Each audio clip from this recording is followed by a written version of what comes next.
So, dear Dharma practitioners, this is our ongoing meditation session. So, be comfortable yourself and relax your body. Once we get connected with the other network, we are ready to start the session for today.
Okay, so dear Dharma practitioners, be comfortable yourself and relax your body and keep your back straight, neck head straight in one line, and your right palm on your left.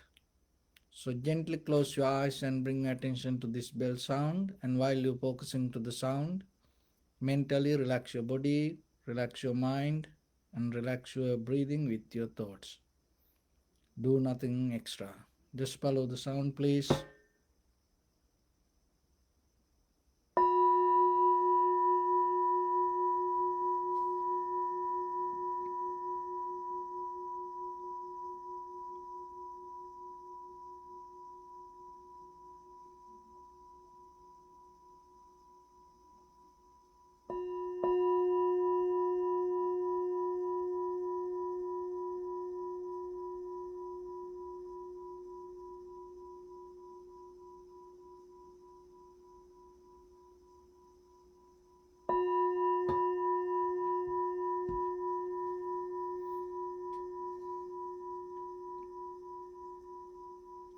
Namo tassa bhagavato arahato samma sambuddhassa.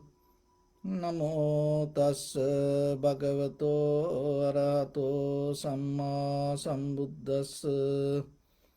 Namo tassa bhagavato arahato samma sambuddhassa. Homage to the Blessed One, the Exalted One, the fully enlightened One. So, dear Dhamma practitioners, before we start our practice session, as usual, we'll take few minutes for ourselves to understand how this meditation can help for us, and at the same time how we can apply it to our day-to-day life. So the meditation itself means cultivation of our awareness. Awareness is the highest source of our life. How you can cultivate it, get from reducing the greed, hatred and the delusion, and how the greed, hatred and the delusion increase in us when we tangle with our own thoughts related to past or the future. So then in the present moment, whatever you experience doesn't have any kind of greed, hatred or the delusion.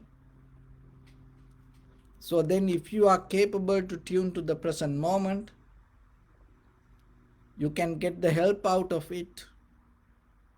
And when you can increase the duration to maintain the present moment, during that time period, in your mind, no chance for greed, hatred or the delusion. So in that way, slowly you start to purify your awareness. So when you have the clear awareness, what will happen in day-to-day life, when you experience things with your eye, ear, nose, tongue, body and mind, when you have the perception, when you perceive the perception, it becomes more clear, and without any mistake you can understand and you can recognize things as it is, and then you don't make mistakes, and then out of that your conventional life become more comfortable, your clarity going to become with you. So and then by the time you can develop that spiritual path more deeper in, and your practice to more higher level, which you call the vipassana level or analytical understanding, rather than seeing things as it is. In that analytical level, you are capable to recognize that the whatever the perception you perceive, how it come to be as it is. That means you are capable to see it from different angles, not with just only self-centered mind. So that understanding will take you to recognize the causation. One thing happened out of many reasons. So when you have that wisdom, you are capable to apply it to your inside and outside. So that is where you're not going to personalize your experience. That's where you become more matured with the things to see in larger scale. And that is where you are capable to understand things without holding or grasping with one reason. And in that level, you are more capable to bring the openness to yourself. So when you have that openness, it itself builds up the flexibility, adaptivity in you to go with the moment by moment, with your own experience. And adaptivity, that openness, will build up inside your creativity. Because creativity doesn't come if you don't have the openness. Creativity doesn't come if you don't go beyond what you experience. Creativity doesn't come if you don't change. So, in the Vipassana level, you are capable to bring that all the qualities to your human life and become more productive person and become more creative person. Experience things exactly as it is, and not only that, with the deeper understanding about it, how things come to be as they are. So in that level, your life become more meaningful, and out of that meaningful life, you are capable to bring more profitable skills to yourself and at the same time to others. So that is the process, that this meditation can grow inside you and bring different branches to your practice. So you are the one who going to get benefit out of it. So otherwise what will happen? Most of time we are so tangled with our own inner experience. We personalize and we hold it to it, we grasp it, and we become very limited to our own experience. And then you're going to miss the opportunities in front of you, and you're going to miss the chance to experience this human life. And then what will happen? People believe, kind of like people think that we living in the world as humans, but we never come closer to the very nature of the human mind, because the very nature of human mind experiencing awareness. So that's why practicing meditation is kind of like a go back to your true nature, your inner foundation. It's not kind of like a bringing something from outside world and put it to you. You don't need to look something from outside. Only thing is you have to bring some clarity. You have to just allow yourself to settle down. But today, what happened? There are many methods and many teachings around us. And sometimes when it comes to meditation, and we have deeper cravingness for new things, and we go place to place, technique to technique, and practice to practice, we bring more different things. We like to learn new things. But you have to be very careful with the practice when it comes to tranquility meditation and vipassana meditation according to the Buddha's teaching. So as you know, the Mahaprajapati Gautami, the Buddha, the Prince Siddhartha, the stepmother, and she became a nun, and one day she came to Buddha before she leave the temple and go to the forest. And she had a discussion and asked, Venerable Sir, how I can recognize as something profitable, or how I can recognize this belong to the Dhamma or the Buddha's teaching. In that discussion, Buddha gave 8 principles, 8 details, 8 measurements to recognize if it is related to the Buddha's teachings or not. Because as you know, during Buddha's time even, there were many teachings around that, and everybody tried to teach something. It seems like the today, you know, when it comes to meditation, it is a very fancy word, and everybody try to practice meditation, everybody try to teach meditation, everybody try to talk about meditation, everybody like to learn about meditation, and many methods.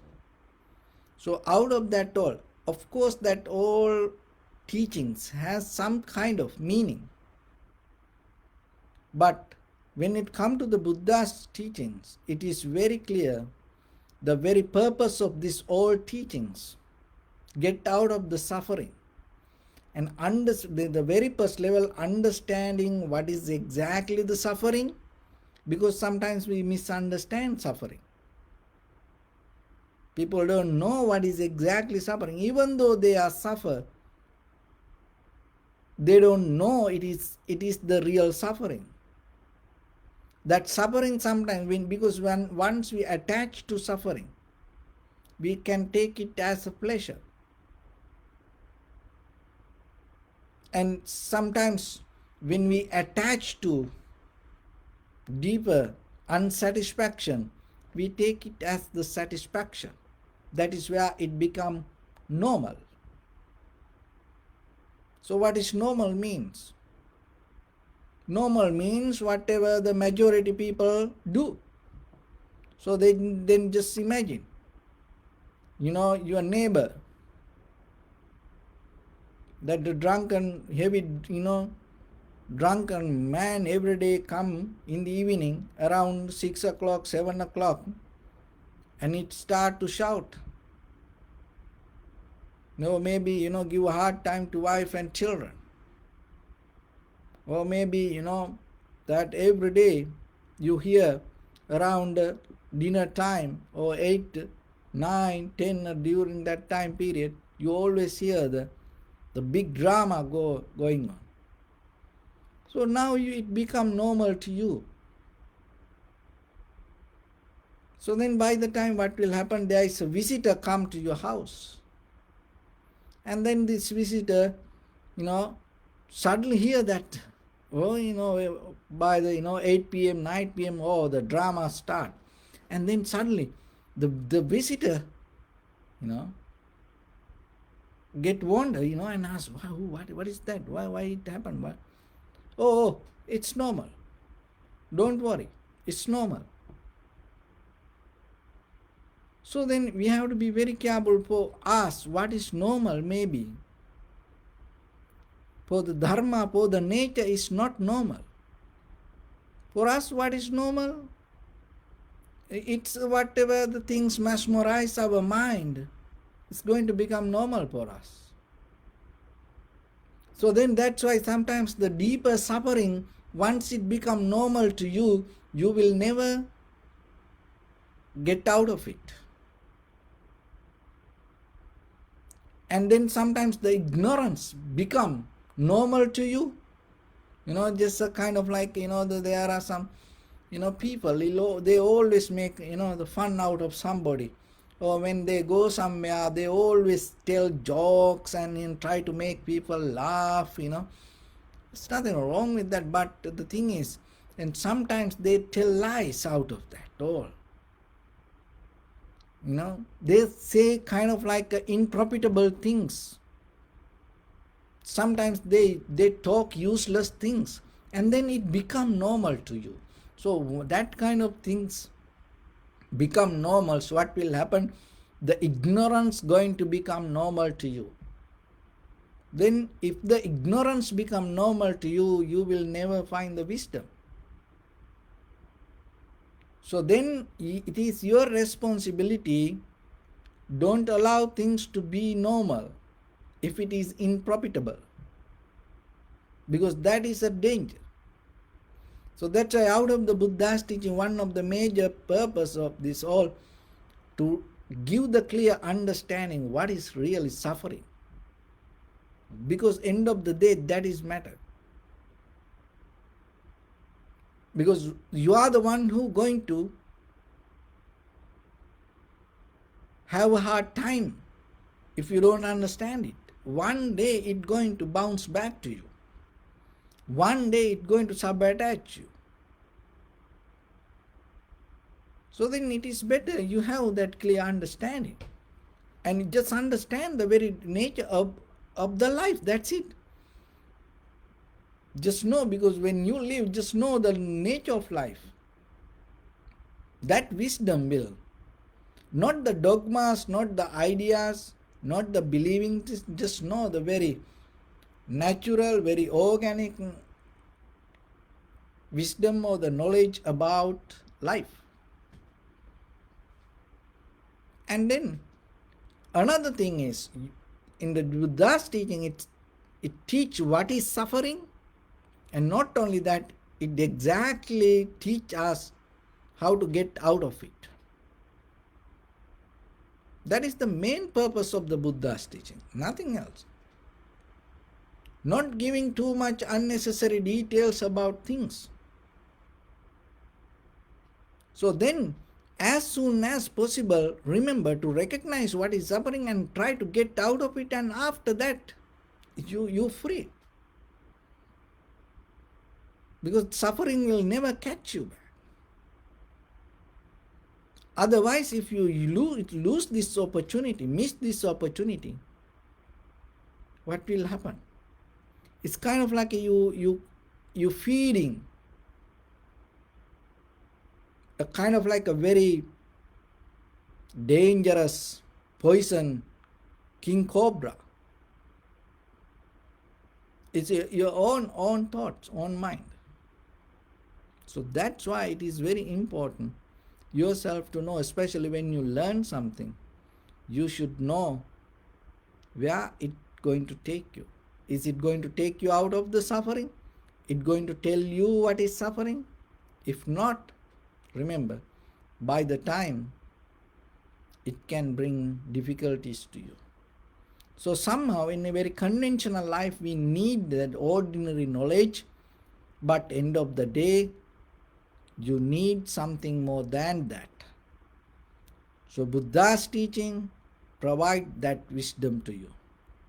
So then according to that the stepmother question, the Mahaprajapati question, and the Buddha gave some basic principles that how you can understand is it Buddha's teaching or not.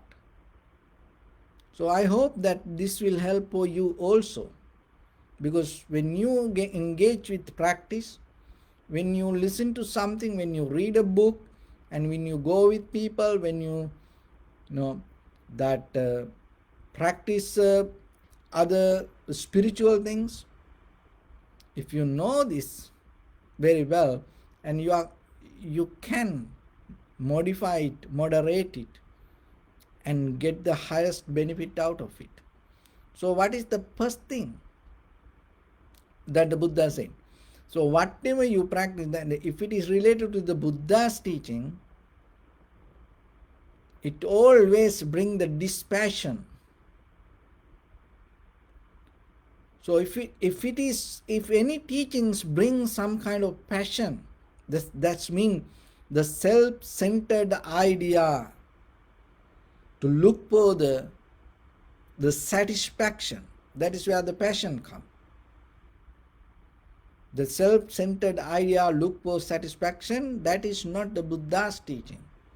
So the Buddha's teaching always take you to dispassion.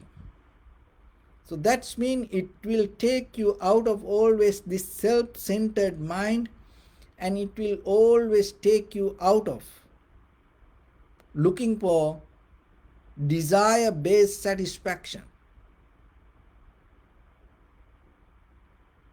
So that is the first thing. So then look in any teachings.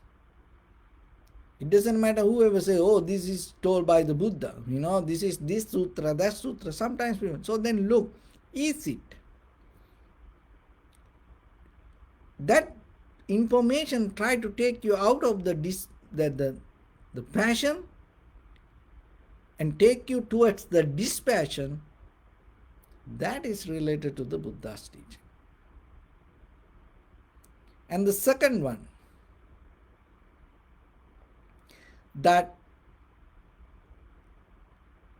the Buddha's teaching always take you to unfettered. These fettered things, that that the Buddha's teaching will never take you to any tightness, to any heaviness. It always take you to release you from your own inner experience.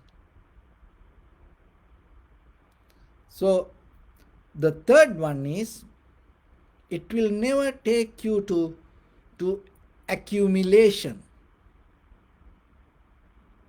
it always take you to dispersal, release things. That nowadays the very famous word it called that the minimalism. So it always take you to dispersal, not to gain always with the self-centered mind. Oh, I need this, me, kind of like. And the fourth one is, it always take you out of the desire, rather than increasing more desire. So desire means there are healthy desires, unhealthy desires. So the healthy desires mean, as example, when you look for the wisdom, when you look for the truth, when you look for what is profitable, that also kind of like have a desire to go towards that. But here what that it's saying, related to greed, hatred and the delusion, if you have any desires, when you practice the Dharma, what will happen? It will take you out of that. It minimizes the greed, hatred and the delusion, and related to that the desire. And the fifth one is, it's always bring the contentment rather than discontentment. And the sixth one, and it always take you to kind of like be with the people, is seclusion is not to be crowding. That does, but here not to be crowding is doesn't mean you stay alone. Being alone doesn't make any sense. Here what it's saying, that you stay with the people that help you to be more profitable, to develop your loving kindness, generosity, compassion, wisdom. So that kind of, it never is, because the crowding kind of like a gathering. Sometimes people like to be with people like to be in busy place, and with no reason. They addicted to that sound, that crowd, that energy, that busyness. They like it. They want to be there like that. Like some homeless people. Even you give a very nice, comfortable house, they don't want it. Because they have some kind of group, people gathered together. They want to be in that gathering. That is one of the very hardest thing that they can't, to take out from the street. Because we have some programs and we work so hardly in this, in Los Angeles, how to get out of the people from the street and give a house for them. And sometimes we have discussions with them, and when we have very personal discussion, we understand one of the major reason they like to gather together. So they have a group. They have a kind of like a system that everybody stay together. So they like it. They attach to that. They don't recognize it is unprofitable for them. They feel so comfortable. They have different people, they have different skills, and they share that skills together, and they feel like more connection each other. So then if you give some good that comfortable environment, they don't want to stay there. They like to be gathering with us. So then you have to be very careful with the people, whoever you gather, you associate. Because by the time you're going to pass your time, your life. So then, and according to the Buddha's teaching, the Kalyana Mitra, the very profitable people you need, it's not just being alone and disconnect from all the people. No, you gain wisdom when you live with the people, but you have to find out right people around you.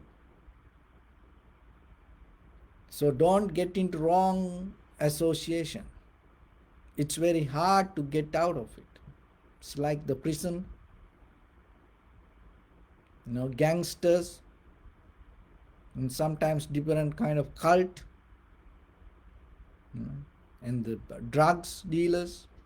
So those all related to this gathering. If there is no gathering, and the terrorism, if there is no gathering like each other like that, and they are not going to become so strong like that. So then what the Buddha says is this seclusion rather than crowding is you go with the more profitable people. So that is what the Buddha is teaching. You go with the Sangha, more profitable, to cultivate your awareness, cultivate your loving kindness, cultivate your compassion, cultivate your wisdom.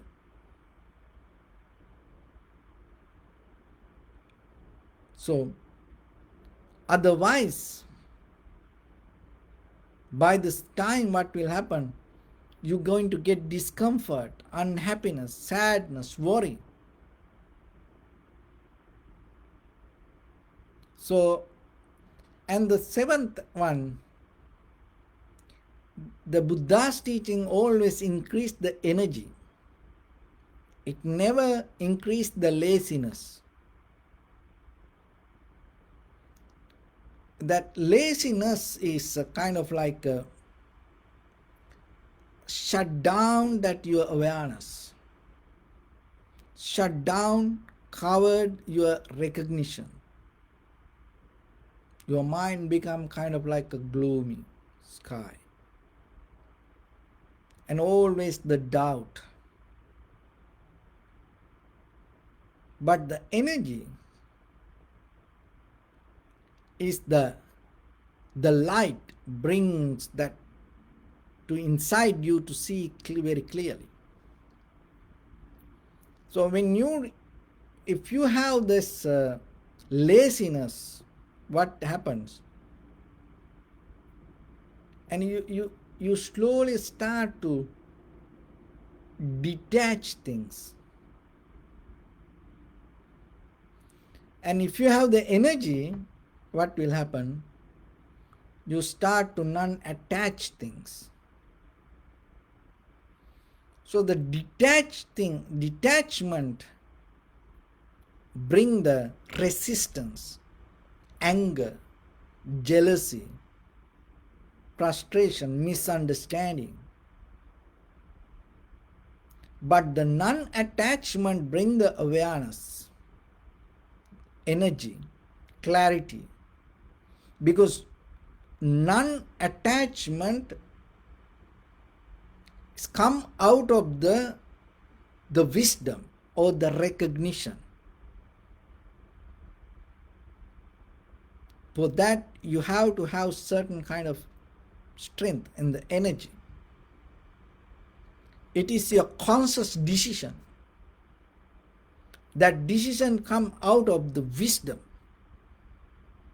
non-attachment. But the detachment is come out of the resistance, and it make you more lazy. It take you to more sleepy mood. It make you more lethargic. It make you more unbalanced. So then the Buddha's teachings will never take you to detachment. It always take you to non-attachment. So the eighth one, it will never take you to any kind of burdensome for yourself and even for the others. Out of your bodily, verbally, mentally actions, you will never going to be worried, and anyone not going to be worried. It always develop the unburdensome. No one going to get unhappy out of your bodily, verbally, mentally actions. No one going to get hurt. It always leads you to deeper connection. So those are the 8 principles that you can use, pillars, measurements that you can use in any time, in anywhere, for any teachings to understand. Is it related to the Buddha's teachings or the pure Dharma or authentic Dharma or not? Because nowadays there are people build up many ideas related to the Dharma or the related to meditation. So then remember, know yourself, be very clear, be very sharp within yourself, and when you practice something, see, and can you see that information within that what you practice? Can you see the benefit that you gain out of that whatever you practice? And see how it look like. And if you see any mistake, correct it. And when you're going to correct it, there are many ways. But sometimes you have to see, are you misunderstand it? Are you practice it very well? Or maybe the teachings is not right. So like that, play with it and look it from different angle. Don't afraid to question or the look, investigate out of what you practice. That is one of the major principles when it comes to the Buddha's teaching. Don't afraid to question. Examine it, investigate it like a goldsmith, like a gem cutter. When he found a gem and a very new one, when he get it out of the mud, he examine it in different ways. That when you take, kind of like a very rusty old jewelries to the, goldsmith, he may try to find it is real gold or not in many ways, rubbing it, brushing it, burning it, washing it. And it use all the skills to recognize what is this. So same like whatever you practice, use your analytical mind to recognize what this is and how it affect for you, what you gain out of this. Don't try to do it for outside things. That whatever you practice, use it for that. Use it to your personal development. And that way you recognize you are the one who going to become more and more sharp and clear day by day out of your practice, not the other people. You can't, brush up other people. Only thing you can give some tools and you can help for them. And the best thing is you can be the example. and then they will follow you. And otherwise, who we are to change other people? We can't. Why? Because each and everybody come to this world with their own way of life. When the day comes for them to look what is Dharma, what is truth, what is profitable, then they will find the path. So then the very first thing yourself, start to look into you and see what you practice. Don't waste your time. And go deeper and deeper and deeper within yourself. Look it from different angles. Question it. And bring the change to yourself as soon as possible. So with that, let's get into practice a little bit now. So your right palm on your left hand, neck head straight in one line, and be comfortable with your posture. So bring your attention to your body and scan head to toes yourself and say Sopateva, or may I be well and happy 3 times.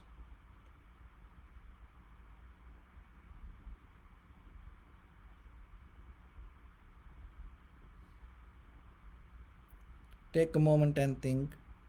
We gathered here in this moment to practice this ancient meditation technique. All the Buddhas, all the enlightened masters followed this path and achieved wisdom. So we also gathered here to accumulate that knowledge. In this moment with this sitting, may my body become more comfortable, may my breath be more smooth, may no difficulties come to me, may all the success come to me. Also think for a moment, this is the last moment we are spending in this very lifetime, and detach your mind from all your past memories and as well as any kind of future thoughts. Just try to remain in the present moment, observing the sensation of your inhalations and exhalations. So in the beginning, deeply and gently, breathe in, breathe out 3 times and find the sensation, please.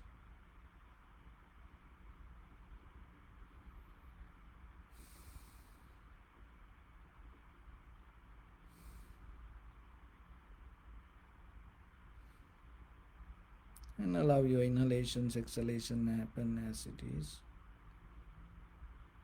Recognize it through the sensation, do nothing extra.